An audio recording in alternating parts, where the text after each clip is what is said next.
If you're about to take a CLEP or DSST exam and you're wondering how to actually study for it, like what's the process, I'm going to show you how I prepare for mine. I'm Justin from Free-Clep-Prep, and I've been taking these exams for years now. And here's what I've noticed. Many people don't actually have a study process. They just look for put together resources. Not too long, but not too short either. And then they memorize that and hope for the best. My method, it's a bit more regimented, but still pretty relaxed. I aim for about an hour a day, unless I'm under a deadline, of course. And this works whether you're using Free-Clep-Prep, which obviously I'm a little biased towards, or any combination of study sites, really. The process is the same. The only variation is what to do if the things you're using don't have all the resources that Free-Clep-Prep does. So let's say that we're studying for the biology CLEP, which is a monster. Let's make it even more interesting and pretend Free-Clep-Prep doesn't even exist. That adds a couple of steps, but stick with me as I'm basically showing you how we come up with our free study guides. So maybe some of y'all find that interesting. Okay, so we've got our biology CLEP scheduled for 3 weeks. This is the ideal scenario, and honestly, it's how I schedule any exam I'm not like 100% confident on. That gives me enough time to study and walk in feeling great. Step 1, I gather feedback. I crawl all over the internet looking for what others have said about the exam. There is a ton of information out there about CLEPs. That's actually why I started Free-Clep-Prep, is to bring as much of that info under one roof as I could. The good news is that I've already done all the hard work for you, but Free-Clep-Prep doesn't exist, remember? So we're going to go forth and gather. I take all of this information, outlines, study sheets, quiz feedback, student notes, and I put it into one master file. Then I go through and start organizing. I'll arrange things into categories and subcategories, get rid of duplicates, fill in the obvious gaps. The goal is to have one comprehensive and usually huge study guide. This used to take a few days, but with AI these days, I can be done in minutes, really. You still have to double check because AI is not great, but it can be done quickly. Step 2, I start looking up anything that I don't already have definitions for. So a lot of the times, people will say, know what a Punnett square is, but that's it. So I have to go and look that up. I used to live on Wikipedia, but again, with AI, life got a lot simpler. I fill in all the blanks on the study guide until I have info on everything. Now, the good news is, as I mentioned, we've already done the first 2 steps for you. Feel free to use them for other tests, but if you're using Free-Clep-Prep, this is where you're really starting, and this is usually where I start as well. So step 3 is what I call the study guide scan. First, I go through the study guide, and I'm not reading every single word. That would take forever. I'm scanning. What I'm looking for are topics I either don't know at all, or topics where I'm like, I know this, but not really. When I hit one of those, then I read the summary. I'm not wasting time on stuff I already know. This is about identifying the gaps of what I don't. I'm not relearning everything from scratch. Nobody's got time for that. When I'm done with a chapter, I immediately go and do the flashcards just for that chapter. It doesn't matter if I read all the summaries or none of them. I'll still go and do the flashcards after each chapter. I leave the randomization off, and my goal is to answer them correctly before I flip them. If I can answer them all correctly before the flip, I know I've got this down. This chapter is locked. If I come to one that I get wrong or I just have no idea, I'll use the link at the bottom to read back up on the summary. It's obviously a weak point that needs reinforcement. I do this for each chapter in a category, and then I take the chapter quiz. I rinse, repeat until I've made it all the way through the study guide. Yes, this is boring. Yes, music helps. I usually listen to like EDM or soundtrack music. Anything with words triggers my ADHD and I don't retain anything. So just pure music. It does help a lot. Once I'm done with the entire study guide, I do all of the flashcards at once with randomization turned on. I should be able to burn through these in like less than an hour, and I should be able to answer them all correctly. If I find myself struggling more than I think I should, I'll go through them again once I read the summaries of the ones that I've missed, and I'll just do them again. Step 4, practice tests. Now comes the practice tests, and this is where you really find out where you stand. I take the free practice test that we have and I hammer it until I'm scoring above 90% unscaled. And this is important. I'm not just looking at the score. I'm reading the explanations for every question I got wrong.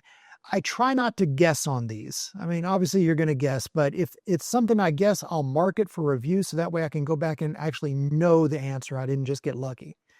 The explanations that we have tell you exactly why you got it wrong and what you should have known. This was a lot of work to put in, but it's great for studying. Please use it so my effort isn't wasted.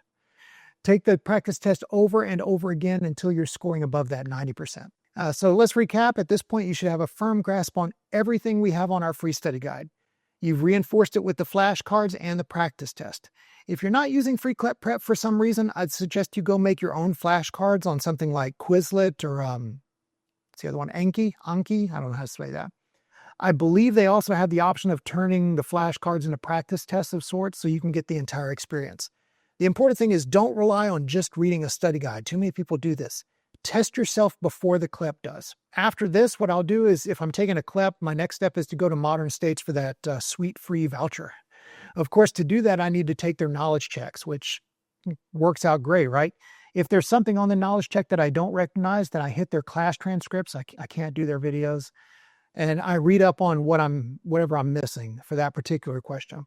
Now, if I'm taking a DSST, there's no Modern States. So instead, I'll grab another practice test or two. Peterson's is out there. They have them. You can get some of those for free. A lot of libraries have EBSCO or Learning Express subscriptions, and those include the DSST practice tests, totally free with your library card. I do plan on doing a video about these resources, so if that's interesting to you, make sure you're subscribed. Same process though. Anything I miss on those tests, I loop back and I review in the study guide until I've got it locked in. After all that, I schedule the exam. And usually I'll walk in feeling as confident as possible that I'm going to crush it. And so far, that's been working. Here's what I love about this process. It's relaxed. It's maybe an hour a day or two. There's no panic. There's no all-nighters. There's no cramming right before. No stress crying. Not that I've ever cried over textbooks. All it is like consistent, focused preparation. That's it. I know it sounds like a lot, but it's just me jamming to some music and drinking large amounts of Dr. Pepper. So pick your music and drink of choice and give it a try. Okay, so what happens if you don't have weeks? What if your exam is in 3 days and you're starting from scratch? First thing I'd do, I'd ask myself, do I really have to rush or am I just being impatient? Because if you can push it back, why not push it back? The relaxed method works so much better. But okay, let's say that it's cram time. Normally I would use our quick prep bundles because really this is what they were made for. I'm going to make another video soon that shows how I use these to study because they're awesome. They're just like a fire hose of information that gets you ready fast. I love it and hate it in equal measure, but it gets results. We're sticking to the free stuff here, so let's revisit our steps with some small changes. I'd lightly skim each chapter of the study guide, and I mean light. I'm only stopping to actually read topics where I have absolutely no idea what they are, like none. If I see a term or concept, I'm like, yeah, I've got the basics on that, or I'm pretty sure, I'll keep moving. There's no time for reinforcement right now. We're only gap filling. The other change is that I don't do the flashcards after every chapter. I would do them after every category. So when I'm in a hurry, I'd rather spend time looking up summaries on the flashcards than in the study guide, which is why we only skimmed it. Next comes the practice test. The same goal as before. I'm hammering it until I hit that 90% marker. Reading the explanations, taking the test again. Reading the explanations, taking the test again. If it's a CLEP and I need a voucher, I'll still run through Modern States. Same process, catch anything I missed, loop back, read it in the class transcripts. If I have any time left over, I might grab some Quizlet flashcards for that exam or find another practice test, but honestly, by this point, I'm usually feeling pretty confident. If you want some added confidence or if you're not really sure you're ready, there is a last-minute trick that I do sometimes. What I'll do is I'll go check out the official fact sheet for that exam. I pay attention to the big percentage areas. So biology is a bad example, of course, because it's split evenly, but you'll have some like the history of the US exam where it'll tell you that like 70% of the exam only covers 80 years. So I'll use that along with the section where it tells you what's on the exam to go back and look at the study guide. That means using the US History 1 example, I can skip all of the early stuff and concentrate on like the early Republic onwards since it's that 80 years. If I'm not rushing, I wouldn't do that because that does mean I'm skipping 30% of the exam. But when you're in a rush, the key is being strategic. You don't have time to learn everything, so you focus on what you need to in order to move the needle the most. I'll be honest, the cram method isn't as comfortable as the standard method, but it works when you need it to, or at least it works for me. So whether you've got weeks or days, here's what it comes down to. Number one, start with the study guide to identify what you don't know. Don't waste time on the stuff that you do. Number 2, use the flashcards for active recall, not passive reading. Try to answer before you flip. Make your own flashcards if you're not using Free-Clep-Prep, but use that kind of stuff, that active recall. Number 3, practice tests are where you prove you're ready. There's enough of them out there where you should be able to find something unless you make your own. 90% unscaled is what I go for. Number 4, always loop back. When you find a gap, fill it immediately. And number 5, this one's important, trust the process. I've used this method for decades and gotten the reputation as a good tester because of it. I'm not a good tester. I've just found something that works for me, and I hope it works for you as well. That's pretty much it. If you want to put this method into action, head over to Free-Clep-Prep. We've got free study guides, flashcards, practice tests for every single CLEP and DSST exam. Put the link in the description down below. And if you're wondering what exam to start with, which one's the easiest for your particular situation, I made a whole video breaking that down. It's right up there. Don't stress over these tests. Use a dedicated study process and you'll find these so much easier than you probably would have otherwise.